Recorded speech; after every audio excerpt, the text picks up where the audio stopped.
The New Neighbor. Chapter 1. The House at the End. I live on Maple Street in Willow Creek. It's the kind of street where everyone knows everyone. Mrs. Brown lives across from us. She bakes cookies every Sunday. Mr. Peterson next door fixes cars in his garage. The sound of his tools makes music all day long. Kids ride bikes up and down the sidewalk. Dogs bark at the mailman. Nothing exciting ever happens here. That is why the moving truck surprises everyone. I am drawing in my room when I hear the loud engine. I look out my window and see a big white truck. It stops at the old Carter house at the end of our street. The house has been empty for 2 years. The grass is too long. The paint is old and gray. "Mia," I call to my best friend. She lives next door. "Come look." Mia runs over to my window. We press our faces against the glass. 2 men in blue shirts carry boxes from the truck. They move a couch. They carry a piano. A piano! No one on our street has a piano. "Who do you think is moving in?" Mia asks. "I don't know," I say, "but look." A woman walks out of the house. She wears a long, dark coat. Her hair is pulled back tight. She does not smile. She does not wave at the moving men. She just watches them work. A small black dog follows her. The dog stays close to her legs. It does not run around like most dogs do. It just sits when she stops walking. "She looks sad," I say. "She looks strange," Mia says. "Why is she wearing a coat? It's warm today." The woman talks to one of the moving men.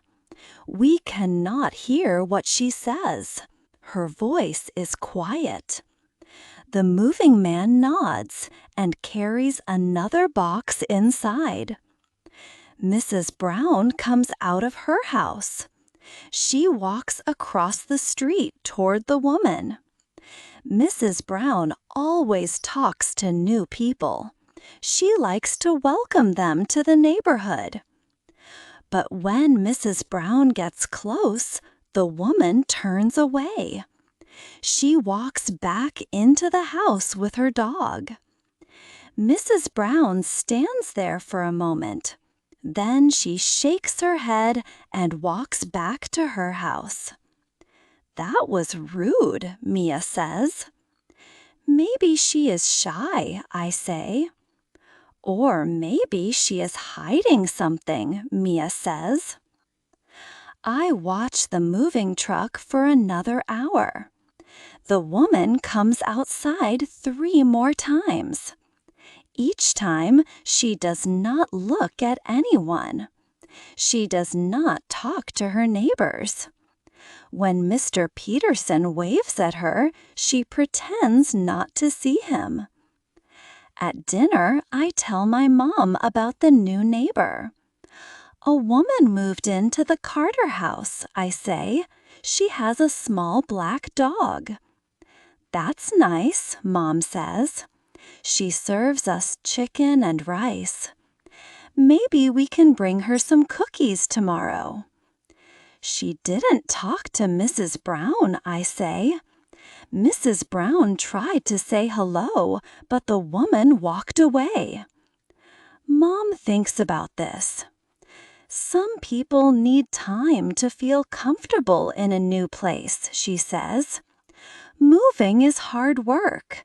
Maybe she was just tired. My little brother Jake looks up from his food. Is she mean? He asks. I don't think so, I say. She just seems different. After dinner, I sit on our front porch. The moving truck is gone now. The Carter house looks quiet. All the windows are dark except one. I can see a small light in what must be the kitchen. Then I see her. The woman comes out of the house with her dog. She walks down the street. She does not walk fast like she has somewhere to go. She walks slow, like she is thinking about something sad. The dog walks next to her. It does not pull on the leash. It does not stop to smell things like other dogs do. It just walks with her. They walk to the end of the street and back. The woman looks at the ground the whole time. She does not look at the houses. She does not look at the trees. When they pass our house, I want to wave, but something stops me. She looks like she wants to be invisible. When they go back inside, I get my notebook. I always write things down when something interesting happens. I write. New neighbor moved in today. Woman with black dog. Very quiet. Does not talk to people. Why? I close my notebook and go inside. But I keep thinking about her. Everyone on our street is friendly. We have block parties in the summer. We help each other when someone needs it. Why would someone move here if they want to be alone? That night, I cannot sleep right away. I keep looking out my window at the Carter house. One light stays on until very late. I wonder what she is doing in there. I wonder if she is lonely. I wonder what made her so sad. The next morning, I wake up early. I look out my window right away. The Carter house looks empty again. All the curtains are closed. It is like no one lives there at all. But then I see something that makes me smile. There are new flowers by the front door. Small yellow flowers in a pot. Someone who plants flowers cannot be all bad. I get dressed and go downstairs. Mom is making breakfast. Can I walk by the new neighbor's house today? I ask. You can walk anywhere on our street, Mom says. But remember what I said. Don't bother her. She might need some quiet time. I won't bother her, I say. I just want to see the flowers she planted. Mom smiles. That sounds nice. Flowers are always a good sign. After breakfast, I meet Mia outside. We walk toward the Carter house together. When we get close, Mia grabs my arm. Look, she whispers. The woman is in her front yard. She is watering the yellow flowers. She moves very carefully, like the flowers are made of glass. Her dog sits next to her, watching. We stop walking. I want to say hello, but Mia pulls me back. Don't, Mia says. Something about her gives me a bad feeling. What kind of bad feeling? I ask. I don't know, Mia says. She just seems wrong somehow. The woman looks up and sees us watching her. For a moment, our eyes meet. Her face does not change. She does not smile or frown. She just looks at us for a second, then goes back to watering her flowers. "See," Mia says as we walk away. "She could have waved. She could have said good morning, but she didn't do anything." I think about this. Mia is right. Most adults say hello to kids. They ask how school is going, they smile, and try to be friendly. But maybe this woman is different for a reason. "I want to find out more about her," I say. "Why?" Mia asks. "Because," I say, "everyone has a story, and I want to know hers." That afternoon, I sit on my porch with my notebook. I write down everything I notice about the new neighbor. Wears dot colors, has a small black dog, planted yellow flowers, keeps curtains closed, walks her dog when no one else is outside, does not talk to neighbors, looks sad, not mean. At the bottom of the page, I write a question. What happened that made her want to be alone?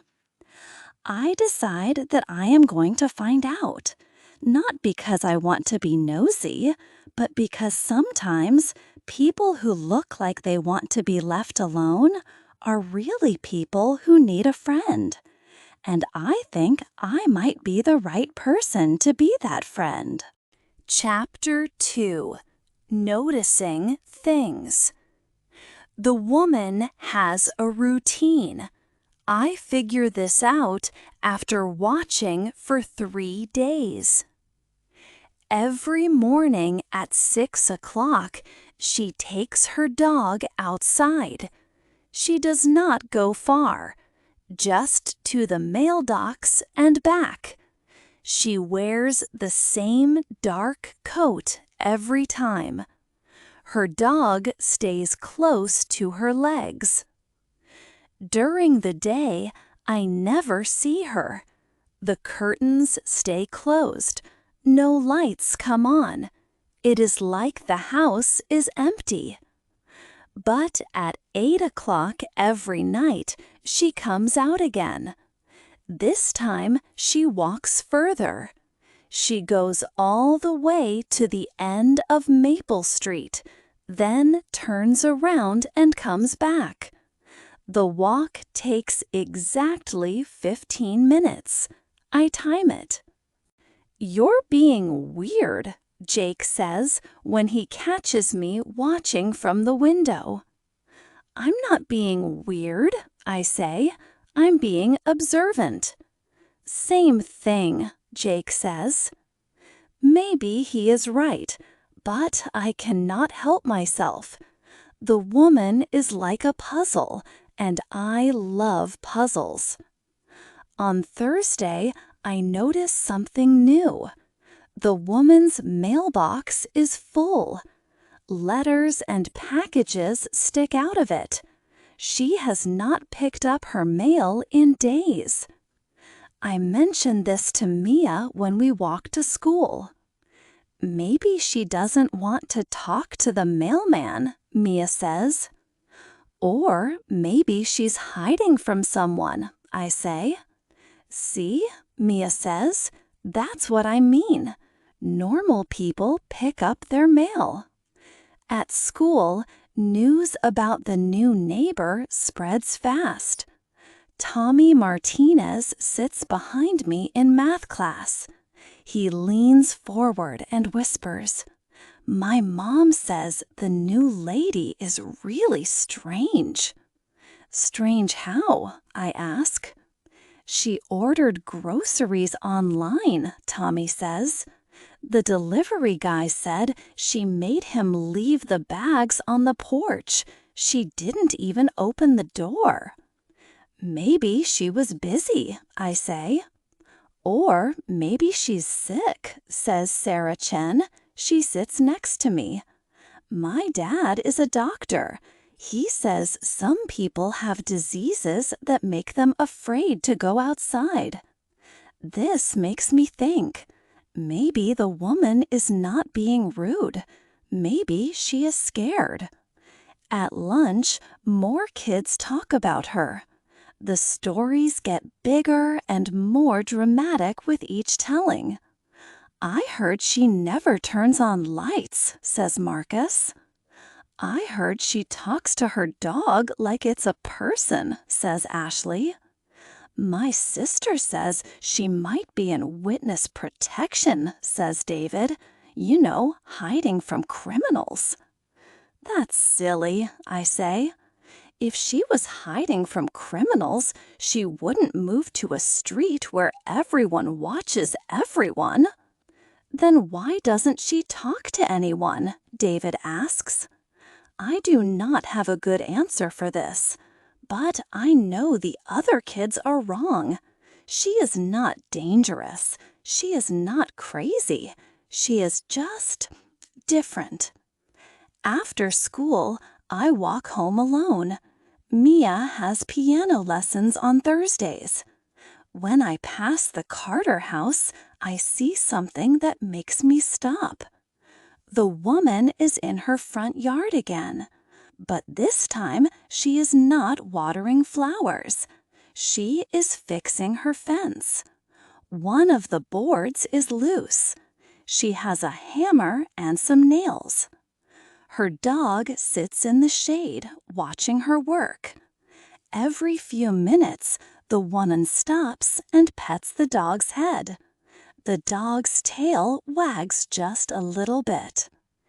This is the first time I see her do something normal, something that any neighbor might do. Fix a fence, pet a dog, take care of her home. I want to walk over and offer to help. My mom taught me to help neighbors when they need it. But I remember what Mom said about not bothering her. Instead, I sit on the curb across the street. I pretend to tie my shoe, but really I am watching. The woman is smaller than I thought. The hammer looks heavy in her hands. She has trouble holding the board and hammering at the same time. The nail goes in crooked. She stops working and looks at the crooked nail. For a moment, her shoulders shake. I think she might be crying. But then she takes a deep breath and pulls the nail out. She tries again. This time, the nail goes in straight. When she finishes, she steps back and looks at her work. The fence board is secure. She did it herself. She picks up her tools and goes inside. Her dog follows her. A few minutes later, I see a light come on in one of the upstairs windows. That night at dinner, I tell my family what I saw. Good for her, Mom says. It's not easy to fix things by yourself. Why doesn't she ask for help? Jake asks. Maybe she likes doing things herself, Mom says. Some people do. Or maybe she doesn't know how to ask, I say. Mom looks at me with interest. What do you mean? Maybe she wants help, but she doesn't know how to talk to people here yet. That's very thoughtful, Emma, Mom says. What do you think we should do? I don't know yet, I say, but I want to figure it out. The next day is Friday. I have a plan. After school, I will walk by the Carter house. If I see the woman outside, I will wave. Just wave. Nothing scary or pushy, just a friendly wave to show her that someone notices her. But when I walk by the house, it looks empty again. The curtains are closed. No one is in the yard. I am disappointed, but I keep walking. At the end of the street, I turn around to go home. That is when I see her. She is at her mailbox, finally picking up her mail. There are so many letters and packages that she can barely carry them all. Some fall on the ground. I run over to help before I can stop myself. "Here," I say, picking up the fallen mail. "Let me help you." The woman freezes. She stares at me like I am a ghost. Up close, I can see her face clearly for the first time. She has dark circles under her eyes. Her skin is pale, but she is not old, maybe the same age as my mom. "I can manage," she says. Her voice is quiet and careful. She has an accent, not strong, but there. She sounds like she might be from somewhere far away. "I know you can," I say, "but it's easier with two people." I hold out the letters I picked up. She looks at them, then at me. For a moment, I think she will tell me to go away.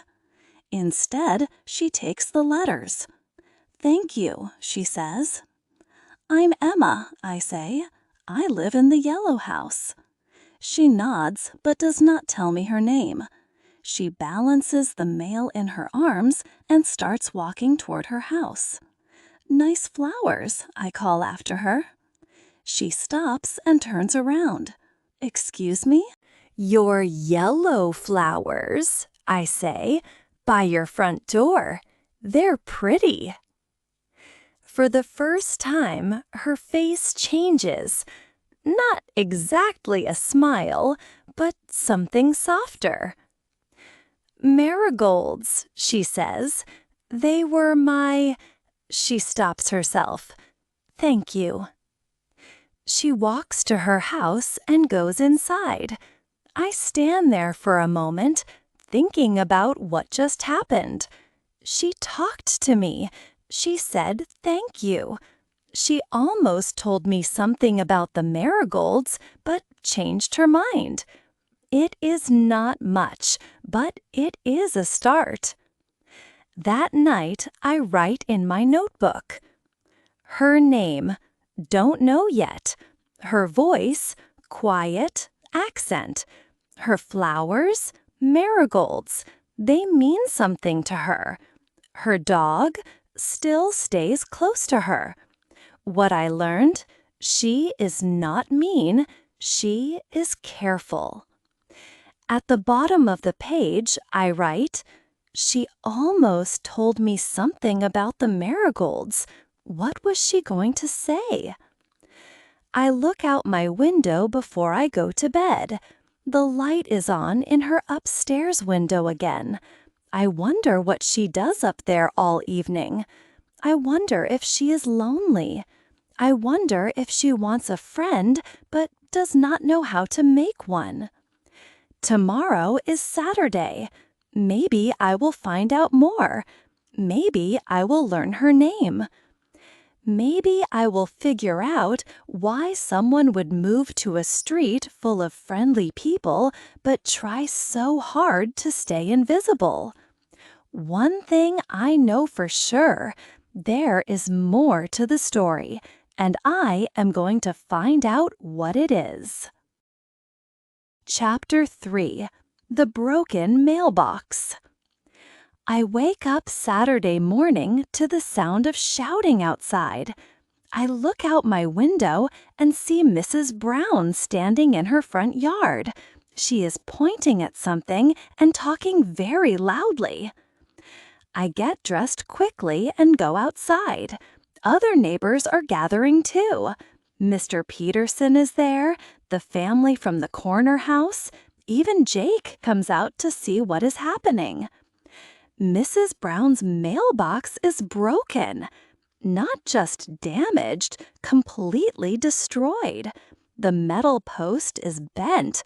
The mailbox itself is on the ground in pieces. Letters are scattered everywhere. "This is terrible," Mrs. Brown says. "Who would do such a thing?" Kids, probably, says Mr. Peterson. You know how they get on Friday nights. No, Mrs. Brown says. I don't think it was kids. She looks down the street toward the Carter house. I saw someone outside late last night, someone walking around. My stomach feels heavy. I know who she means. You think it was the new woman? Asks Mrs. Garcia from the corner house. I'm not saying anything for sure, Mrs. Brown says, but I did see someone with a small dog. That doesn't mean she broke your mailbox, I say. Everyone looks at me. Mrs. Brown's face gets red. Emma, sweetie, she says, adults are talking now. But it's not fair to blame someone without proof, I say.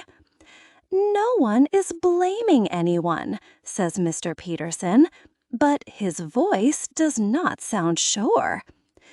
I'm just saying what I saw, Mrs. Brown says. Someone was walking around at 11 o'clock at night. That's not normal. Maybe she couldn't sleep, I say. Maybe she was just taking a walk. Or, says Mrs. Garcia, she was looking for something to break.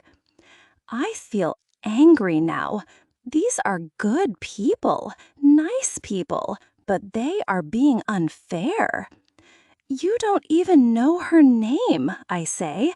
How can you think bad things about someone you don't know? Emma, Mom's voice comes from behind me. She is standing on our porch. Come inside, please. I want to argue more, but Mom's voice means business. I go inside, but I keep listening through the window. The neighbors talk for another 10 minutes. They decide to be more careful. They decide to keep an eye on things. They do not say they think the new woman broke the mailbox, but everyone knows that is what they are thinking. That's not right, I tell Mom when she comes inside. What's not right? Mom asks. They think she did it, but they don't have any proof. Mom sits next to me on the couch.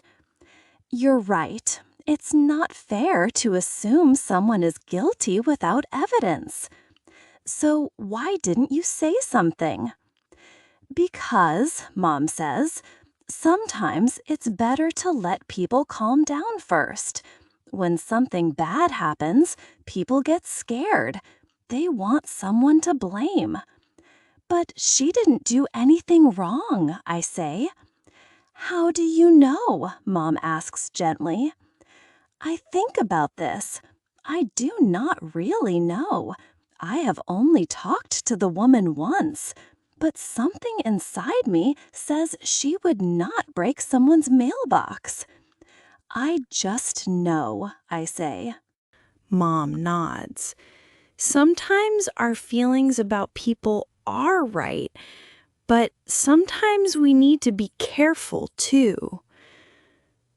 What do you mean? I mean, Mom says, maybe you should be a little more cautious about defending someone you don't really know yet. I do not like this advice, but I understand it. Maybe Mom is being smart. Maybe I am being too trusting. But I still do not think the woman broke Mrs. Brown's mailbox. After lunch, I walk by the Carter house. I want to see if the woman looks guilty or worried. I want to see if there are any clues about what really happened. The house looks the same as always. Curtains closed, no one outside. But when I get close to the front door, I see something that makes me stop. There is a note on the doorstep. It is folded in half with something written on the outside. I look around to make sure no one is watching. Then I walk closer. The note says, "For the new resident," in big letters. Underneath, someone wrote, "We know what you did." My heart beats fast. This is not right. This is mean. I pick up the note and put it in my pocket. If the woman sees this, it will hurt her feelings. It will make her feel even more alone. I ring the doorbell. No one answers. I ring it again and wait. Finally, I hear footsteps inside. The door opens just a little bit. I can see one eye looking at me through the crack. "Hi," I say. "It's Emma from the yellow house." The door opens a little more. The woman looks tired. She is wearing the same dark clothes as always. "What do you want?" she asks. Not mean, just careful. "I wanted to ask you something," I say. "Did you walk your dog late last night?" Her face changes. She looks worried now. "Why?" she asks. "Because someone broke Mrs. Brown's mailbox. Some people think—" I stop. I do not want to hurt her feelings. "They think I did it," she says quietly. "Did you?" I ask. She looks at me for a long moment. "No," she says. "I did not break anyone's mailbox." "I didn't think so," I say. "But you are not sure," she says. I think about this. Am I sure? I want to be sure, but Mom said I should be careful. I want to believe you, but I don't really know you yet. She nods. That is honest. I respect honest. We stand there looking at each other. I want to ask her name. I want to ask why she moved here. I want to ask why she seems so sad. Instead, I take the mean note out of my pocket. "Someone left this on your doorstep. I took it so you wouldn't have to see it." She takes the note and reads it. Her face does not change, but her hands shake a little. "Thank you," she says. People can be mean when they're scared, but they're not all bad. I know, but it is easier to stay away. Is that why you don't talk to anyone? She thinks about this question for a long time. It is one reason, she says finally. What are the other reasons? She looks at me with surprise, like no one has ever asked her this before. That is a very big question. I have time for big questions. For a moment, I think she might smile. But then her face goes back to being careful. "Maybe another time," she says. She starts to close the door, but I have one more thing to say. "What's your name?" I ask quickly. She stops. "Lena," she says. "My name is Lena. "Hi, Lena. I'm glad to meet you."